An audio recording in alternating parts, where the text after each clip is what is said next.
Bonjour, traduction sans filet numéro 144. Il y a 3 jours ou 4 jours peut-être, je ne sais plus, est mort Franck Venaille, qui avait je crois 80, je vais dire la bêtise, 82 ans il me semble. Grand poète que je ne présente pas, vous chercherez sur Wikipédia, sur le web, dans les notices nécrologiques qui ont pu paraître à son sujet. Mais moi j'ai quoi de Franck Venaille? J'ai plusieurs recueils, bon, non, je vais pas me fatiguer à les attraper, ils sont par là-haut, peu importe. Il y a notamment au moins un livre qui a été repris, enfin une série de recueils qui ont été repris ensemble dans un volume de la collection NRF Poésie, que je recommande vivement. Et donc j'ai choisi un poème, bref, du Requiem de la guerre, qui est son dernier ou un de ses derniers recueils. Je ne sais pas, je n'ai pas suivi très précisément sa bibliographie pour lui rendre hommage et pour aussi reprendre un petit peu le chantier des traductions sans filet. Ce sont les mots qui sortent de ma bouche. Je pourrais dire qu'il s'agit d'un bruit nocturne. Ma nuit est définitivement blanche, tandis que je suis dans la terreur, né de mes cauchemars adultes et de ce qu'ils montrent de moi-même enfant. Grand pitié, c'est ce que je vous demande. Grand pitié. Et grand pitié est écrit avec, pour un effet peut-être plus archaïsant, avec une apostrophe après grand. Ce sont les mots qui sortent de ma bouche. Alors là, pour insister sur la thématisation, sur le premier vers, on pourrait soit aller vers It is the words which ou Those are the words. Those are the words insisterait plus sur une sorte de présentation des mots qui vont suivre. Donc ici, c'est pas vraiment ça qui se passe ici. Ce sont les mots qui sortent de ma bouche. Il insiste plus sur ce qui sort de sa bouche. Et peut-être du coup que je vais thématiser sur le deuxième vers. Je vais peut-être inverser ici, réagencer. What comes out of my mouth are the words. The words are. En fait, on peut thématiser comme ça. Allez, on continue à batailler, à improviser. The words are what comes out of my mouth. Je pourrais dire qu'il s'agit d'un bruit nocturne.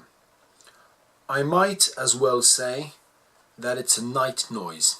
A nightly noise. J'aime pas trop utiliser nightly, qui est plus employé presque comme attribut que comme épithète, il me semble. Those are no. I might as well say that it's a noise from the night.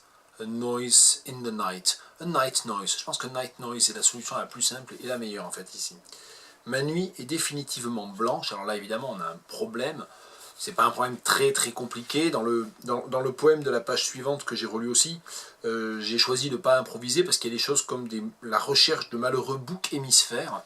Donc je dois avouer, voilà, les jeux de mots, bon, j'essaie pas trop improviser avec ça, ça m'arrive, hein, comme vous le savez peut-être. Si vous suivez cette série irrégulière, même irrégulièrement ou régulièrement. Enfin bon, ma nuit est définitivement blanche. Problème ici d'image parce qu'en anglais, on dit sleepless night, on dit pas white night. Donc, my night is really sleepless ou is really white. Alors, est-ce que je vais du côté de la conservation de l'image qui va paraître du coup non figée et du coup peut-être plus étrange en anglais, je sais pas. My night is white, that's right, peut-être compensé du coup avec un élément plus phonique. My night is white, that's right. Tandis que je suis dans la terreur, and I am in awe. Ça, je suis dans la terreur, né de mes cauchemars. Il y a un enjambement ici.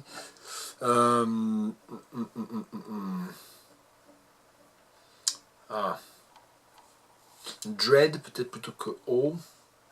Alors, awe, c'est A-W-E, qu'on retrouve plus souvent, bien sûr, l'adjectif awful sans le E. Mais awe, I'm in awe, ça veut dire je suis plein d'effroi, je suis terrorisé. C'est un peu soutenu. Mais je suis dans la terreur née de mes cauchemars d'adulte. I am steeped in the dread, peut-être. And I am steeped in the dread born from my, or peut-être born from, coming from, peut-être, the dread, taking its root from, non, je réécris trop.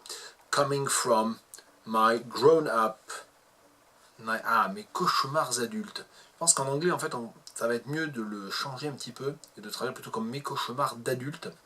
Mais c'est un peu gênant aussi parce que ce sont les cauchemars qui sont adultes en français, c'est pas l'adulte qui a des cauchemars. My grown-up nightmares correspondrait plus à ce sens, mais je trouve que c'est beaucoup, ça me semble un peu plus bizarre.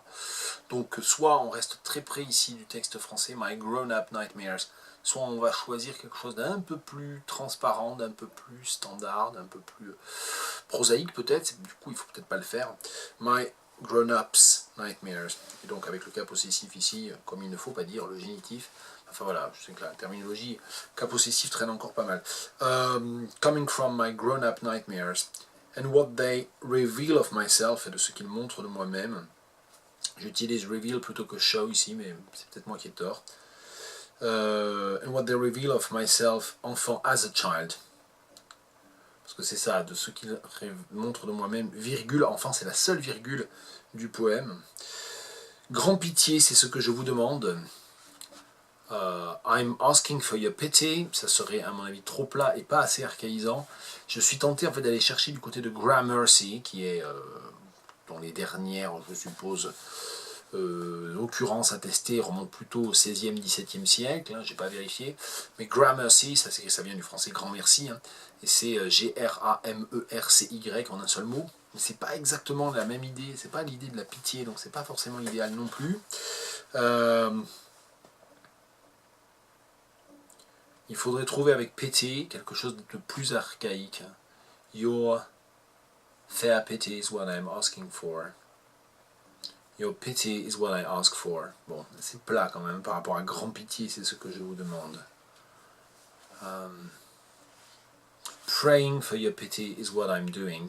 Mais il n'y a pas la prière quand même, c'est très laïque, enfin non religieux ici, hein, c'est ce que je vous demande. Il n'y a pas d'imploration, il n'y a pas de prière dans le poème de Venaille, donc je suis un peu réticent quand même à utiliser pray, qui en plus serait pas forcément plus archaïque.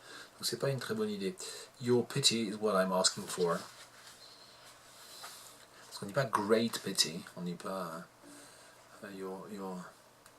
c'est ouais. Bon, il y a probablement d'ailleurs un mot auquel je ne pense pas et qui n'est ni pity, ni mercy, ni rien de tout ça et qui fonctionnerait. Bon, voilà, tentative de traduction de ce poème de Franck Venaille, in memoriam donc, puisqu'il vient de mourir, de nous quitter.